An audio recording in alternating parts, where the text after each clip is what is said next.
Hi friends, Sarika recipe मराठीमध्ये तुमचं खूप खूप स्वागत आहे। आज आपण मस्त असा झणझणीत चमचमीत असा एकदम कमी साहित्यात आणि झटपट बनणारा अख्खा मसूर कसा करायचा ते पाहणार आहे।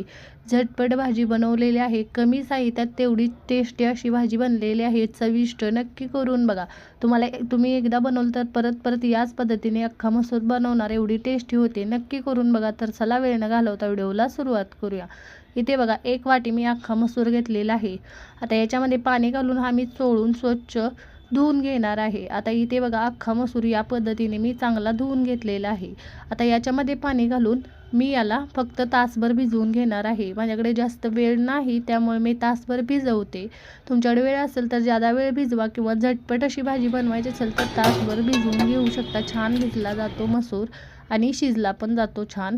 आता आपण स्वच्छ धुवून घेतला होता, चांगलं पाणी घातलेलं, त्यामुळे मी पाण्यासकट असा हा कुकरमध्ये घालून घेतलेला आहे। आता यामध्ये थोडंसं चवीनुसार मीठ घातलेलं आहे। झाकण लावायचं आणि याच्या फक्त 2 ते 3 शिट्ट्या करून घ्यायच्या मीडियम फ्लेमवर। इथे बघू शकताय मी याच्या 3 शिट्ट्या करून घेणार आहे मीडियम फ्लेमवर। इथे बघा छान 3 शिट्ट्या झालेल्या आहेत। कुकर थंड झालेला आहे आणि छान असला मऊसूद असा आपला अख्खा मसूर छान शिजलेला आहे, बघू शकता या पद्धतीने। तुम्हाला हवं तर पाणी तुम्ही शिजताना जास्त घाला। तर त्यासाठी बघा जास्त काही आपण इथे साहित्य घेतलेलं नाही। इथे 1 मोठा कांदा बारीक कट करून घेतलेला आहे, 2 मीडियम साईजचे टोमॅटो कट करून घेतलेले आहेत आणि आले लसूण घेतलेला आहे, 7 ते 8 लसणाच्या पाकळ्या आणि अर्धा इंच आलं घेतलेलं आहे, कोथिंबीर घेतलेली आहे थोडीशी। कमी साहित्यात आपण झटपट असा अख्खा मसूर बनवणार आहे। त्यासाठी कढईमध्ये गरम करायला ठेवलेले आहे कढई, त्यामध्ये 1 पळी तेल घातलेलं आहे आणि तेल गरम झाले की त्यात थोडीशी मोहरी, थोडेसे जिरे घातलेले आहेत। इथे जिरे आणि मोहरी छान फुललेला आहे। आता त्यामध्ये कट करून घेतलेला बारीक कांदा घालून घेणार आहे। कांदा चांगला आपल्याला परतून घ्यायचा आहे, जास्त मसाले किंवा साहित्य घालणार नाही। इथे बघा कांदा घातलेला आहे आणि कांदा आपल्याला चांगला परतून घ्यायचा आहे। इथे या पद्धतीने मी कांदा चांगला परतून घेते आणि त्यानंतर आपण यामध्ये राहिलेलं साहित्य घालून घ्यायचं आहे। इथे बघू शकताय त्यामध्ये 7 ते 8 कढीपत्त्याची पाने पण घालून छान परतून घेतलेले आहेत कांद्यासोबत।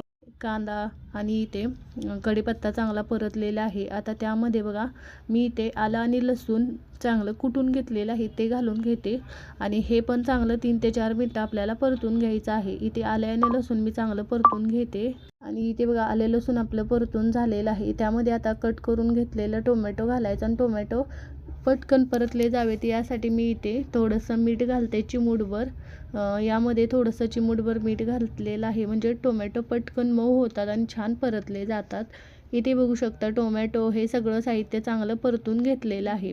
आता यामध्ये आपण सुके मसाले घालणार आहे, जास्त नाही, हळद आणि लाल तिखट फक्त घालणार आहे। इथे बघू शकताय छान असं हे परतून झालेलं आहे। यामध्ये मी पाव चमचा हळद घालते आणि 1 ते 1.5 चमचा घरगुती लाल तिखट घातलेलं आहे। तुमच्या आवडीनुसार लाल तिखट घाला, घरगुती लाल तिखट घातलेलं आहे। हे सगळं छान परतून घेतलेलं आहे। थोडंसं यामध्ये मी पाणी घालते आणि छान हे शिजवून घेणार आहे मसाला, म्हणजे छान असा याला तरी छान येते, मस्त असं मसाला आपला शिजला जातो। इथे बघा 2 मिनिटं हे छान असं मी पाणी घालून परतून घेतलेलं आहे आणि यामध्ये आता शिजलेला अख्खा मसूर घालायचा आणि चांगलं या पद्धतीने मिक्स करून घ्यायचं आणि यामध्ये गरजेनुसार तुम्हाला भाजी कशी घट्ट पातळ बनवायची आहे तसं तुम्ही पाणी घालून घ्या। मी यामध्ये गरम पाणी घालते आणि गरमच पाणी घाला, म्हणजे भाजीची चव टिकून राहते। इथे बघा गरम पाणी घातलेलं आहे। इथे मी गरम पाणी घातलेलं आहे, मिक्स करून घेते। बघा अंदाजाने पाणी घालायचं, याला छान उकळी यायला लागलेलं आहे। थोडंसं मीठ घालते, चेक करून घालायचं। आपण अख्खा मसूर शिजताना सुद्धा घातलं होतं मीठ या पद्धतीने। इथे बघू शकताय मीठ घातलेलं आहे, मिक्स करून घेतलेलं आहे। थोडीशी मी कोथिंबीर घालते, गॅसची फ्लेम मी कमी केलेली आहे आणि हे मिक्स करून छान असं 3 ते 4 मिनिटं हे मसाल्यांसोबत शिजवून घ्यायचं अख्खा मसूर, म्हणजे छान भाजी तयार होते। इथे बघा 4 ते 5 मिनिटानंतर ही भाजी छान अशी तयार झालेली आहे। कमी साहित्यात कमी मसाल्यात तेवढी दाटसर अशी भाजी आपली तयार झालेली आहे। मस्त झणझणीत चमचमीत आपला अख्खा मसूर तयार झालेला आहे। इथे मस्त तयार झालेली आहे भाजी। मी आता इथे गॅस बंद करते इथे बघा सगळ्यात शेवटी 3 ते 4 चमचे दुधाची साई फेटून घेतलेली आहे ती घालते. हवं तर तुम्ही फ्रेश क्रीम घाला. छान चव लागते बघा भाजीला. नक्की घालून बघा. आणि थोडीशी कोथिंबीर घातलेली आहे. मस्त एकदम टेस्टी अशी भाजी तयार होते.